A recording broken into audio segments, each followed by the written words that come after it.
I call the Honourable Phil Goff. Chairman, thank you very much, Mr Chairman. There's two issues that I want to raise here, and the first I've got to say is really not the fault of the Honourable Anne Tolley, and that is, well, it wasn't the fault because this is the fault of Judith Collins.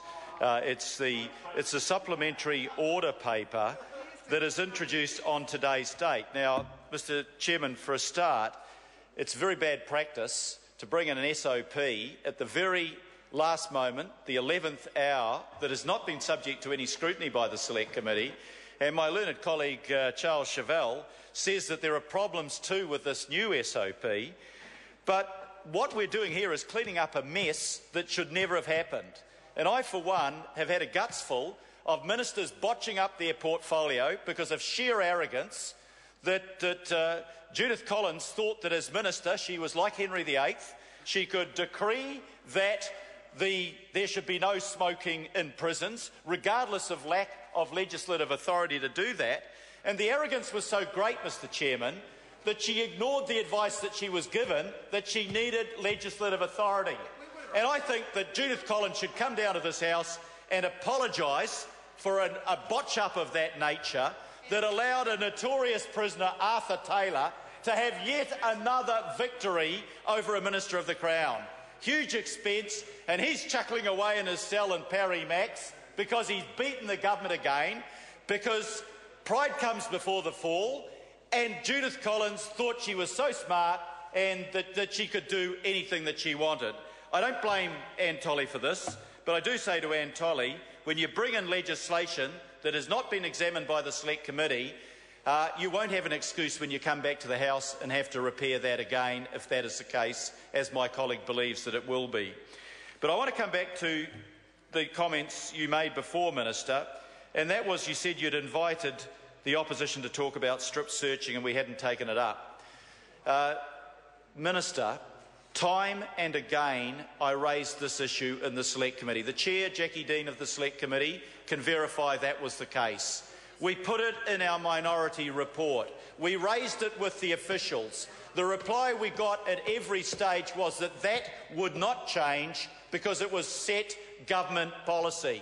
So it's a little bit rich, Minister, to come into the House this evening and say we didn't take up the opportunity. We took up that opportunity time and time and time again. And I say to the Minister, it's not too late to rectify a bad legislative move now. The Minister can either take the time now in the House to get a draft amendment, and we'll talk through it while she does that, or she can defer the final debate on the committee stages of this bill so her officials can get it right. But I say with due respect to the Minister, have a look at what her own departmental report sums up about the submissions, particularly the Law Society.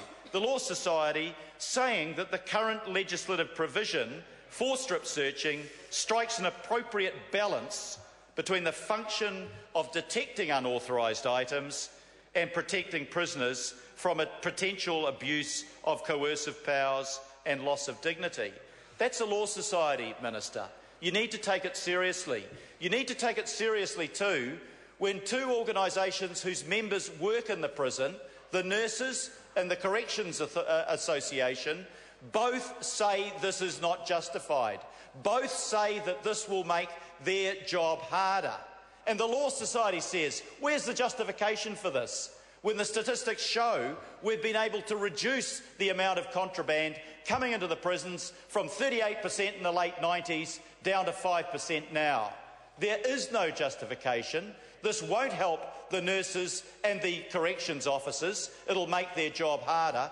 It will break the balance that exists between finding those items and respecting the dignity of individuals. And, Minister, listen to what the Ombudsman said. The Ombudsman said that this is a power that will be subject to abuse. Now, you got it wrong when you wanted the authorisation of prison managers to be taken away, and you acknowledged you got it wrong by removing that clause from the bill. What I'm asking you now, in all sincerity, is to look at this I'm not opposing it for political reasons. I'm opposing it because it's the wrong thing to do. And all of the evidence was there that it was the wrong thing to do. And you as Minister now have the opportunity to set it right. Mr Chairman? Mr Chairman? Okay. Mr Chairman? The member has exceeded his calls now. No one, right, let's see, Taylor. I call the honourable member David Clinton.